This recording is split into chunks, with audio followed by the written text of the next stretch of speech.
So this grumpy old man walks up to a teacher and he goes, "What is your message?" It was clear that the grumpy old man was grumpy because he was just mad about all the noise in the world. The teacher looked at him, not with words but with weight, and he said, "I am my message." He didn't have a pamphlet, a podium, just a life that was aligned. To that same teacher, a mama walked up to him, and with her son, she says, "I'm so worried about his weight. He won't stop eating sugar. Can you please tell my son to stop eating sugar before he kills himself?" And she was begging the teacher, "Just please make him stop." The teacher didn't say anything, but he smiled at the mom again with his weight. He said, "Come back in 3 weeks." And so naturally, the mom returned. She came back in 3 weeks. She brings her son with her. And this time, the man puts his hand over the kid's head and he smiles at the young man and he tells him, "Stop eating sugar." Now, the mama was confused because she was like, "Well, why didn't you just say this 3 weeks ago?" Right? And the teacher answered, "Madam, because 3 weeks ago, I myself was eating sugar." I share that short story with you because it means that we have to walk before we talk. And this is a conversation, a talk about trauma-informed leadership and spiritual integrity. And this conversation matters to me so much, not just in this space, but in all spaces, but particularly this space because people come to the church, to faith, to heal. So the story is it's not just about sugar, it's about self-examination before expectation. For me, it's about doing the inner work before leading others through theirs. And it's about walking the talk. So I'm connected to this conversation, not just through the foundation ACEs matter. ACEs standing for Adverse Childhood Experiences, which you're going to learn about pretty shortly. But I'm here because I myself, my own personal story is connected to trauma and childhood adversity. And the loudest thing that I learned as a result of doing this work over the last 5 years, coupled with my 40 plus years of trauma, is that it is really difficult to lead others out of darkness if you yourself, mirror, mirror, is still denying it. And it was loud and clear that if I wanted to teach healing, I had to address my own wounds. And so my alignment came when I stopped avoiding my own trauma. So now I get to bring this work to you because the wisdom that has been given to me is that if we are going to break cycles of generational curses, to break patterns of childhood adversity, and to really look trauma after effects in the eye, we got to do more than just talk about it. We got to walk it. We got to be the light. We have to be the light. So this is connected to what I have come to know as the health belief model. And I'm just going to share with you, in my opinion, it's a bunch of BS. And when I say BS, I mean belief systems. Belief systems, patterns that are formed from our childhood, from the womb. This is what the health belief model, in my opinion, is boiling down to. It means that behavior change happens when people believe the threat is real. And I'm here to say that childhood trauma is not in our imagination. It is not in our imagination. We need an imagination to address some of the side effects of it because it is an imagination that is going to require us to be able to heal from it because the wounds are so deep. The health belief model, as I go on, you will understand, leaving this conversation, that people have to believe that change is possible, and that starts with you. Mirror, mirror. This is a conversation I was having with myself. They have to have a clear model to follow. So if we're not comfortable living out our own stories in a healthy patterned way, new patterned way, how can we expect others to be able to do the same? So if you don't hear anything else with my 20 plus minutes with you, I want you to know that you are the solution. You are the model. You are that mirror. And like the teacher above, whether you want to go with Gandhi being the person of that story or even Jesus Christ being the person of that story, it teaches us that our transformation is more than just our talk will ever be. And it's even connected to James 1:22 that talks about being doers of the word and not just hearers only. And that's because obviously it's deceitful to ourselves. And Luke 4:23 talks about being a physician to heal thyself. And then lastly, Galatians 4:3 is another favorite of mine, because we were once in bondage under the elements of the world, and those elements being the trauma, the shame, the fear, all of that rejection that comes with facing the things that happened to us that were out of our control in childhood. So my final reflection before I move on, and yes, I will officially introduce myself, is to say that before we speak healing, we must taste it. Before we preach resilience, we must reach for it ourselves. And before we say stop eating sugar, we must first be willing to put the spoon down ourselves.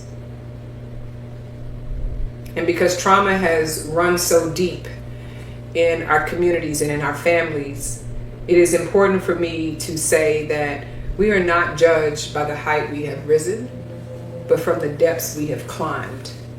And I believe Frederick Douglass is our brother that I can attribute that to. So thank you again for being here and listening to my talk and allowing me to share my oxygen and wisdom with you.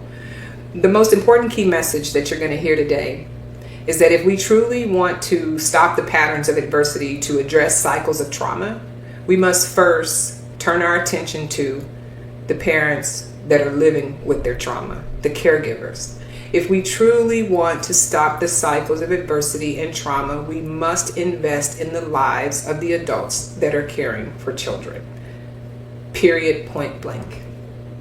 I'm Cendie Stanford again, and I founded ACEs Matter so that I could give legs to the science that your tax dollars have clearly paid for, from the health belief model all the way to what you're going to find out are categories of adverse childhood experiences.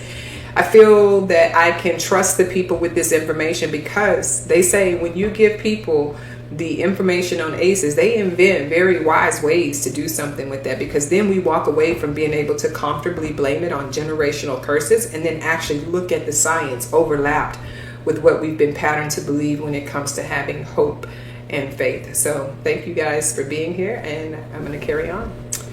Picking up off my earlier thought, I shared that if we really want to dramatically improve the outcomes of children, we must nurture the adults and the caregivers that are taking care of them.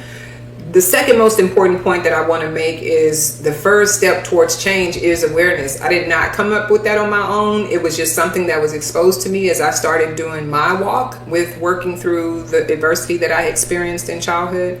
So before we can even get to acceptance and the idea of being able to forgive somebody to a point where we no longer snap on that person, we have to become aware of what is even causing us not only to be attracted to things that are unhelpful, but where did it come from? So I want to share this 90-second clip where a gentleman that I found this on the internet recently shared a story about what it was like for him when he became aware that he was repeating patterns that he himself had observed from the people that came before him. As you watch it, I would be curious to know, pause your video and then leave something in the chat. What came up for you? If you'd like to follow this entire interview, I left the credit of the person where I clipped this video from, but definitely go listen to the whole interview if you can. But let's see what I mean when I say the first step towards changing patterns starts with awareness. Check out this 90-second video clip.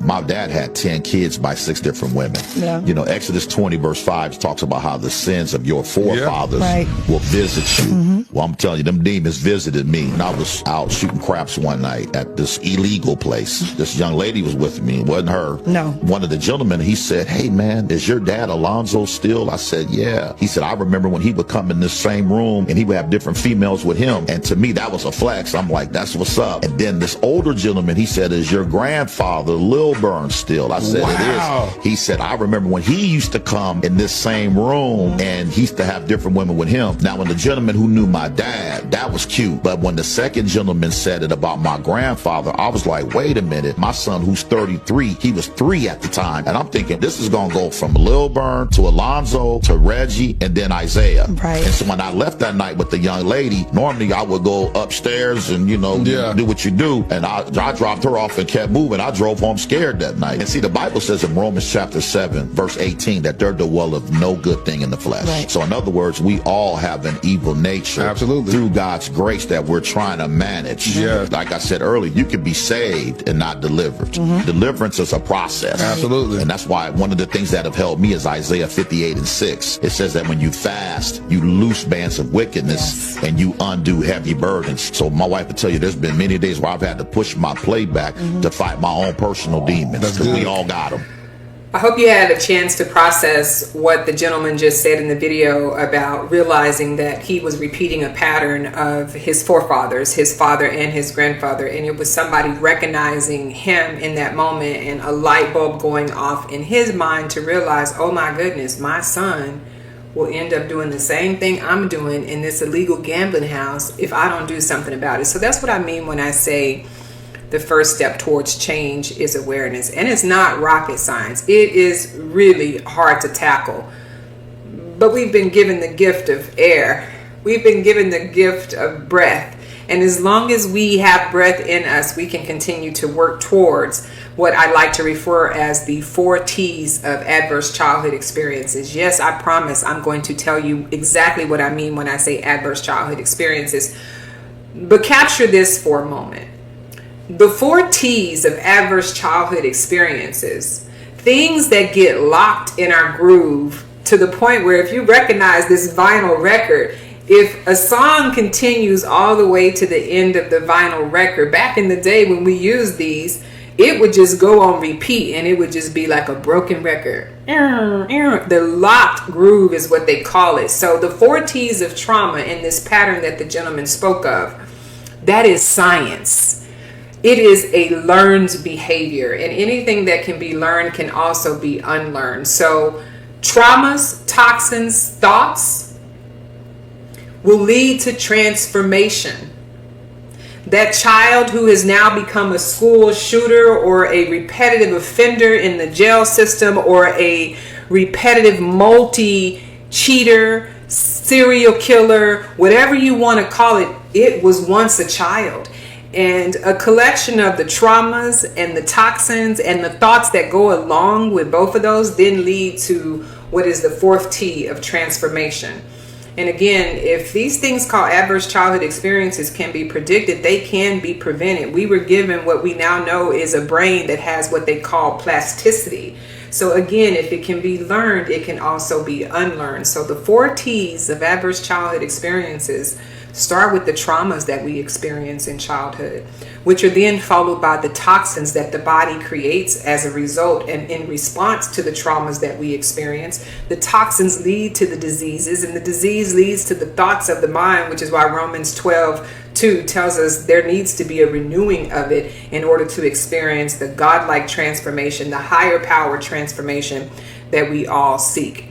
So without further ado, I do want to share with you what I mean when I say adverse childhood experiences, and then how this gets to the health belief model, and why is it so hard for us to address patterns as a community. And again, I'm going to go back to the solution is you. We must model what we want to see our children doing.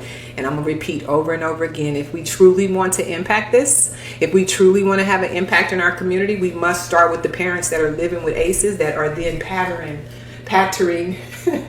repeating patterns of that same behavior. So the 4 T's of ACEs. Your wait is over. I'm going to tell you what I've learned about adverse childhood experiences. And before I go on, I must address what I like to call the elephant in the room. And yes, it is the AI that you see here on your screen. What you are about to see when I flip to the next screen are the categories, 15 of them to be exact, of adversities that children experience in childhood.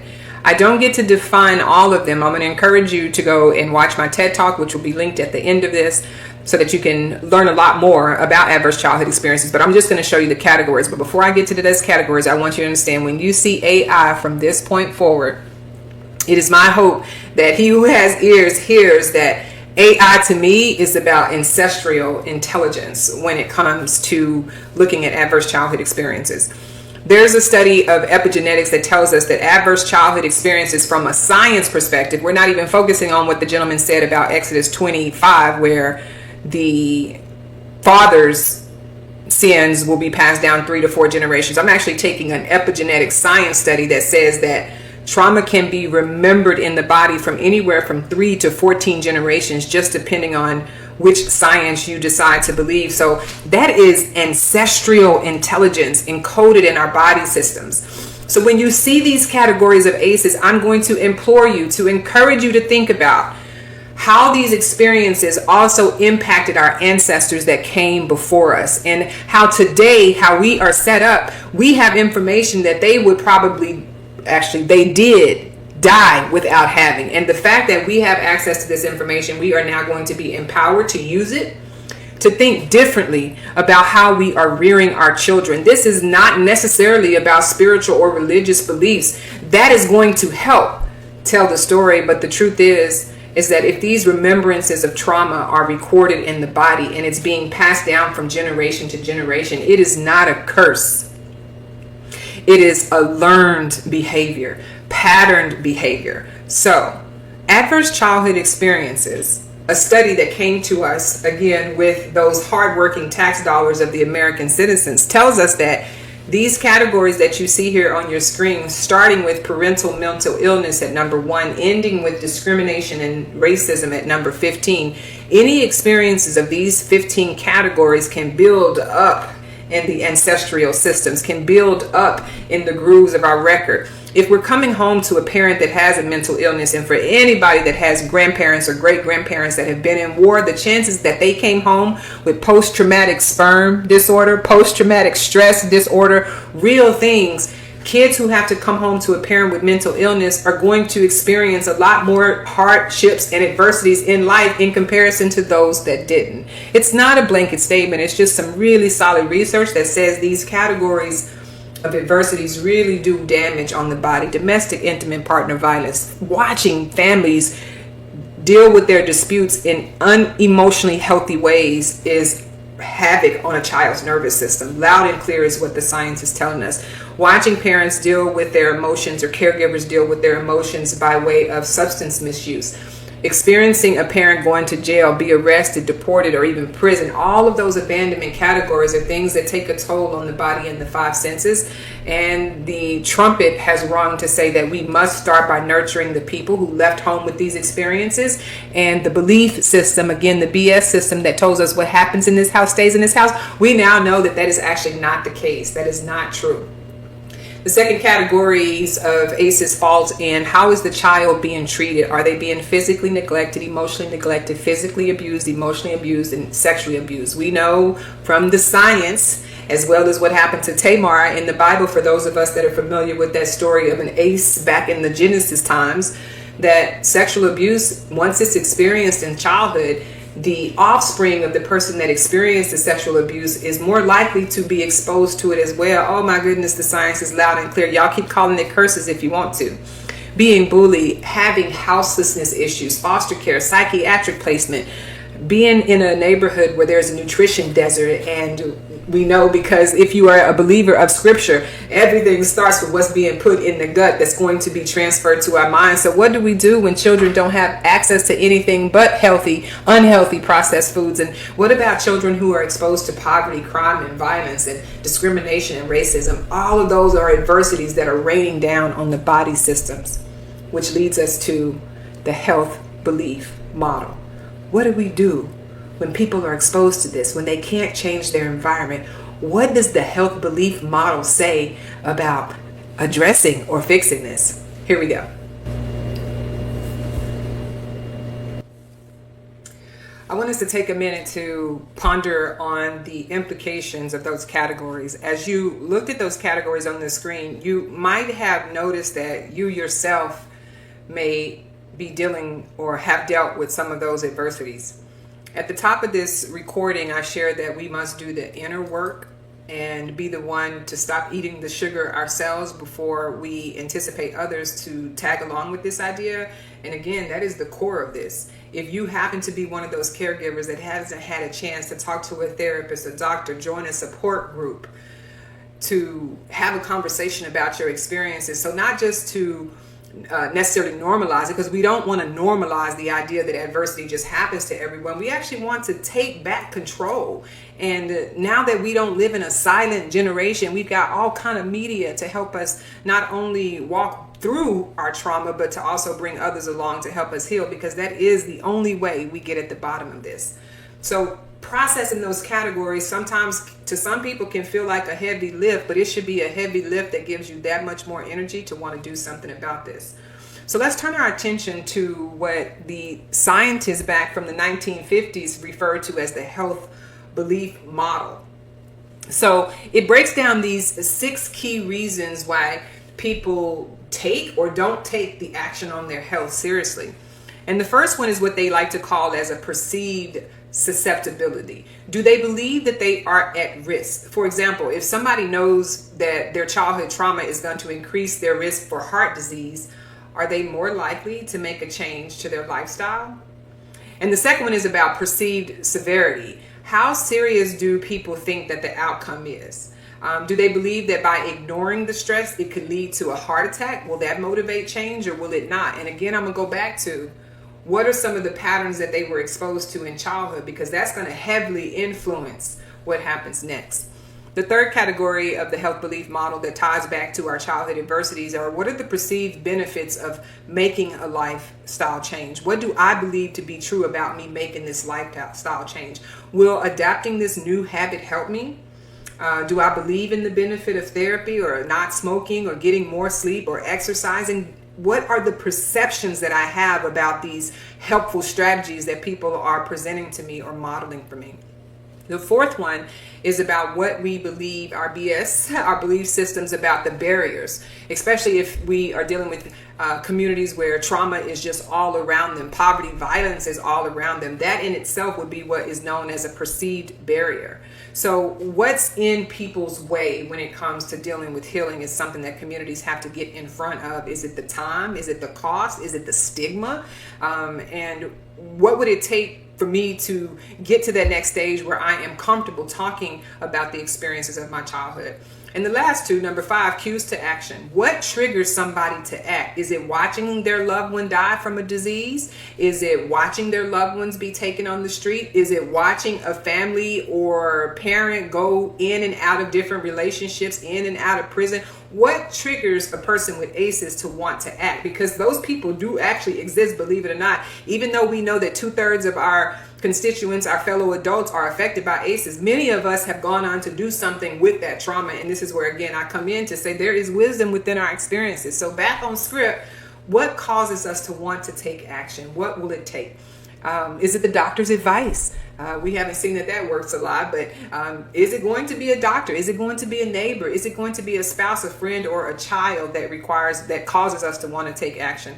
And then lastly, I'll say about self-efficacy, as they closed out this study to say, after studying all of these people and trying to understand behavior, trauma wasn't a part of this conversation, but now we know those two go together. Number 6 goes back to self-efficacy. Do people believe they can do it? Confidence in our ability makes all the difference, and being able to be around other people who are doing the work, sharing their story, owning what happened to them, and most importantly, owning what they might have then done to others as a patterned response, and even asking for forgiveness. These are all steps that can be taken, but it definitely starts with individual accountability. I cannot say that enough. So why this matters? So when we talk about healing from ACEs or changing lifelong generational patterns, those 6 beliefs: perceived susceptibility, perceived severity, perceived benefits, perceived barriers, cues to cause us to take action, and even self-efficacy, explain what might be holding people back or pushing them forward. It's almost like a 50-50, but we know for sure the more ACEs you have been exposed to, the more community and connection you're going to need to be able to overcome those. So whether you are watching this so that you can design a workshop around it, support a friend, or just go through it on your own journey, people grow at their own pace. And people don't just change because they know better. We hear that all the time. People who know better do better. Stop. The lie detector has determined that also is a falsity. So I want to say that change happens when people believe that it is possible. So again, when we do the change in ourselves, when we become the light, we start to encourage people to be that light with us. And again, just respecting that everybody is going to do this at their own pace, but instead of worrying about everybody else, why don't we start by working on ourselves and being like Gandhi, the person who had to stop eating the sugar himself before he encouraged a child to not do the same thing. As I land the plane and bring my thoughts to a close, again, I want to express that not only as the founder of ACEs Matter am I very happy and just feel so privileged that you would be willing to spend your time listening to this, but I'm very, very, very, very grateful that I do not look like what I've been through. And that is because of what I mentioned at the top of the talk. There is something about our bodies, and more specifically, if you want to get scientific, go look up the words brain plasticity. It is the ability for the body to rewire those patterns and those networks. And so if you heard nothing else, know that we can change. Yes, we can. The brain has the power to rewire itself and go in a different direction. And it needs the connection of other people who are doing the same thing. If we really want to see changes in our community from not just a faith-based perspective, but from an internal healing perspective for not just ourselves, but also our community. So let me leave you with some ways that I encourage people to use this information to just reframe it. Again, Romans 12:2 tells us to renew our mind. And so when we think about reframing this, we have to understand that trauma doesn't necessarily make us stronger, but it can make us more at risk of not being able to be as strong as we like and feeling weak. So that's one great reason to think about preventing our children from having to go through this. And a perception, right? Asking ourselves, is this disease or behavior a pattern in my family? So the more we can start to reframe it and become aware of it, the better chances we have of breaking these patterns so that they're not being repeated and passed down to our offspring and descendants. Healing helps our whole body, and it's not just about our feelings. Healing helps our whole body heal, okay? And even small steps like breathing and talking to somebody about it helps the brain establish new connections and rewire. Trust me, what happens in Vegas does not stay in Vegas. It's going to come out in the form of not being able to manage emotions again, which is why we ask adults to first work on themselves.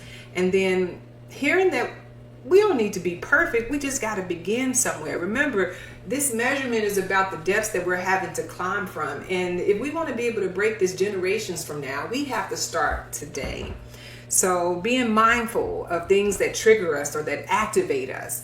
What will help us get started? What will help us have more belief in ourselves? Can we do something like scheduling quick check-ins with ourselves?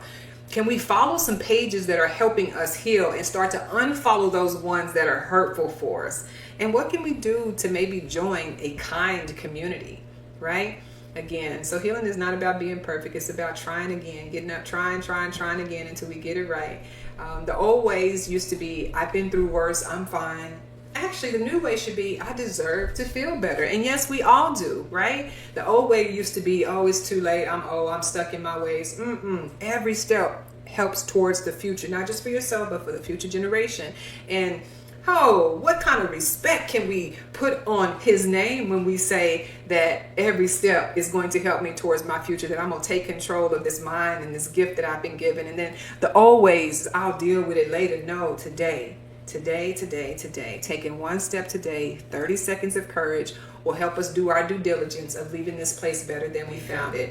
Some of my final thoughts are going to include that healing starts with how we see ourselves. And we have an opportunity to rewrite the story one BS at a time, one belief system at a time. The antidotes to ACEs, awareness at the top of this pillar. We cannot change what we don't realize has been patterned, right? If we get an app on our phone that's defaulted, that's faulty, and we install this app and all of a sudden our phones start acting weird, we're going to either have to sell that phone, take it to the shop, or uninstall that app. This is the place where we need to start uninstalling some apps that are in our software. We got nature, we got sleep, exercise, nutrition, mindfulness, healthy relationships, mental health services and support. A lot of these things are free to access. It's just about taking that 30 seconds of courage. So as you look at these 8 antidotes of ACEs, which one, now that you've accomplished awareness, are you most looking forward to engaging in, whether it's for yourself or for other people to do it with you. If you want to know a little bit more about my personal story, I hear that it makes people like you more. Go check out my TED Talk, my TEDx Talk. Again, I like to say I am glad I don't look like what I've been through, and I tell a little bit of a story about my own ACE categories that I do feel like can be helpful to somebody you know. If you do not feel comfortable starting a conversation, get people in the room to watch a TED Talk and let the video do the talking for us, right? Get involved, become a first generation pattern breaker. Go to our website, acesmatter.org, or follow this link or QR code and be a part of the conversation where we help people figure out, how do I bring this conversation into the community? How do I help people see that these are not generational curses, but are actually things that are pattern responses that we now know our brain plasticity tells us we got all the power in the world to redo this. So thank y'all for listening to my talk. I hope to see some of you guys' names come through on our first generation chain breaker platform, and I wish you much success on your journey of working not only through your own ACEs, but your community's adverse childhood experiences. Thank you. I'm Cendie Stanford, the founder and chief visionary officer of Adverse Childhood Experiences Matter at acesmatter.org for short.